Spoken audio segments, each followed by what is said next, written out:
Welcome. Today we're reading the chapter The Portal of Flame, of the novel The Metal Monster. Now, sit tight and let's get into it. It was as though we were on a meteor hurtling through space. The split air shrieked and shrilled, a keening barrier against the avalanche of the thunder. The blast bent us far back on thighs held rigid by the magnetic grip. The pony spread its legs, dropped its head. Through the hurricane roaring, its screaming pierced thinly, that agonizing, terrible lamentation which is of the horse and the horse alone when the limit of its endurance is reached. Ventnor crouched lower and lower, eyes shielded behind arms folded over his brows, straining for a glimpse of Ruth. Drake crouched beside him, bracing him, supporting him against the tempest. Our line of flight became less abrupt, but the speed increased, the wind pressure became almost insupportable. I twisted, dropped upon my right arm, thrust my head against my shoulder, stared backward. When first I had looked upon the place I had sensed its immensity. Now I began to realize how vast it must really be, for already the gateway through which we had come glimmered far away on high, shrunk to a hoop of incandescent brass and dwindling fast. Nor was it a cavern. I saw the stars, traced with deep relief the familiar northern constellations. Pit it might be, but whatever terror, whatever ordeals were before us, we would not have to face them buried deep within earth. There was a curious comfort to me in the thought. Suddenly stars and sky were blotted out. We had plunged beneath the surface of the radiant sea. Lying in the position in which I was sensible of a diminution of the cyclonic force. The blast streamed up and over the front of the cube. To me drifted only the wailings of our flight and the whimpering terror of the pony. I turned my head cautiously. Upon the very edge of the flying blocks squatted Drake and Ventnor, grotesquely frog-like. I crawled toward them, literally, like a caterpillar. For wherever my body touched the surface of the cubes, the attracting force held it, allowed a creeping movement only, surface sliding upon surface, and weirdly enough like a human measuring worm I looped myself over to them. As my bare palms clung to the things, I realized with finality that whatever their activation, their life, they were metal. There was no mistaking now the testimony of touch. Metal they were, with a hint upon contact of highly polished platinum, or at the least of a metal as finely grained as it. Also they had temperature, a curiously pleasant warmth. The surfaces were, I judged, around 95 degrees Fahrenheit. I looked deep down into the little sparkling points that were, I knew, organs of sight. They were like the points of contact of innumerable intersecting crystal planes. They held strangest paradoxical suggestion of being close to the surface and still infinite distances away. And they were like, what was it they were like? It came to me with a distinct shock. They were like the galaxies of little aureate and sapphire stars in the clear grey heavens of Norhala's eyes. I crept beside Drake, struck him with my head. Can't move, I shouted. Can't lift my hands. Stuck fast like a fly, just as you said. Drag M over your knees, he cried, bending to me. It slides M out of the attraction. Acting as he had suggested, I found to my astonishment I could slip my hands free. I caught his belt, tried to lift myself by it. No use, Doc. The old grin lightened for a moment his tense young face.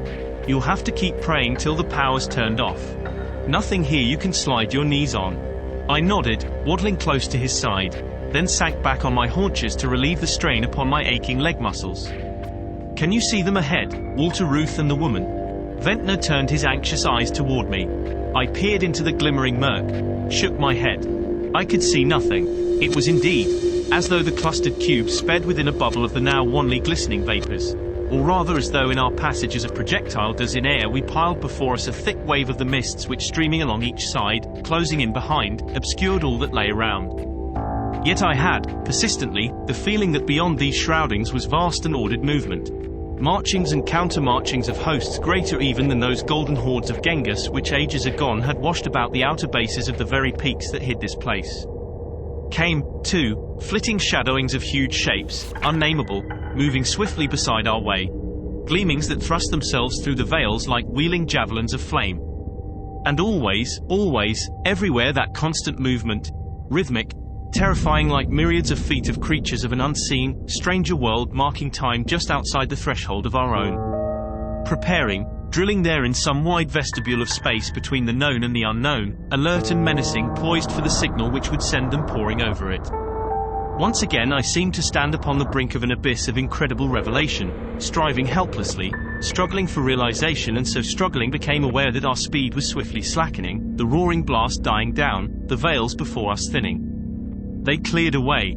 I saw Drake and Ventnor straighten up, raised myself to my own aching knees. We were at one end of a vortex, a funneling within the radiant vapors.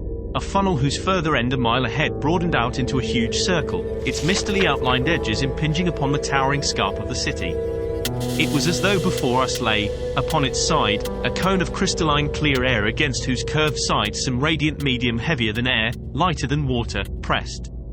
The top arc of its prostrate base reached 1,000 feet or more up the precipitous wall. Above it all was hidden in sparkling nebulosities that were like still clouds of greenly glimmering fireflies. Back from the curving sides of this cone, above it and below it, the pressing luminosities stretched into, it seemed, infinite distances.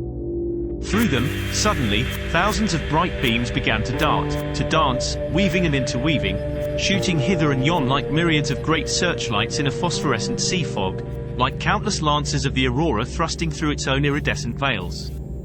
And in the play of these beams was something appallingly ordered, appallingly rhythmic. It was, how can I describe it? Purposeful. Purposeful as the geometric shiftings of the little things of the ruins, of the summoning song of Norhala, of the protean changes of the smiting shape and the following thing. And like all of these, it was as laden with that baffling certainty of hidden meanings, of messages that the brain recognized as such yet knew it never could read. The rays seemed to spring upward from the earth. Now they were like countless lances of light borne by marching armies of titans. Now they crossed and angled and flew as though they were clouds of javelins hurled by battling swarms of the genii of light. And now they stood upright while through them, thrusting them aside, bending them, past vast, vague shapes like mountains forming and dissolving, like darkening monsters of some world of light pushing through thick forests of slender, high-reaching trees of cold flame, shifting shadows of monstrous chimerae slipping through jungles of bamboo with trunks of diamond fire, phantasmal leviathans swimming through breaks of giant reeds of radiance rising from the sparking ooze of a sea of starshine. Whence came the force, the mechanism that produced this cone of clarity, this not searchlight, but unlight in the midst of light? Not from behind, that was certain, for turning I saw that behind us the mist was as thick.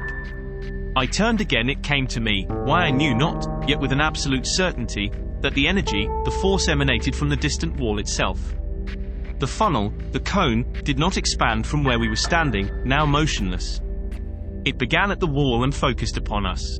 Within the great circle the surface of the wall was smooth, utterly blank. Upon it was no trace of those flitting lights we had seen before we had plunged down toward the radiant sea. It shone with a pale blue phosphorescence. It was featureless, smooth, a blind cliff of polished, blue metal, and that was all. "Ruth," groaned Ventnor. "Where is she?"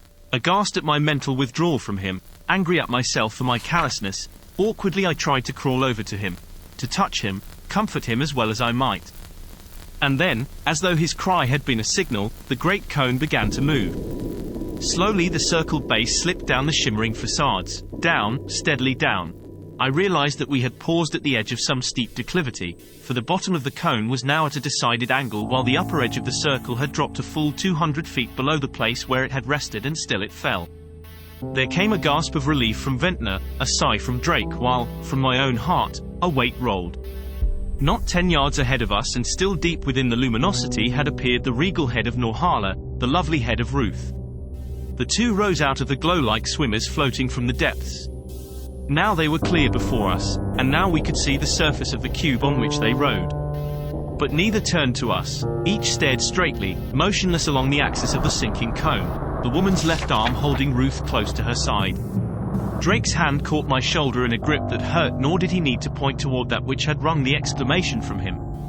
The funnel had broken from its slow falling, it had made one swift, startling drop and had come to rest. Its recumbent side was now flattened into a triangular plane, widening from the narrow tip in which we stood to all of 500 feet where its base rested against the blue wall, and falling at a full 30-degree pitch.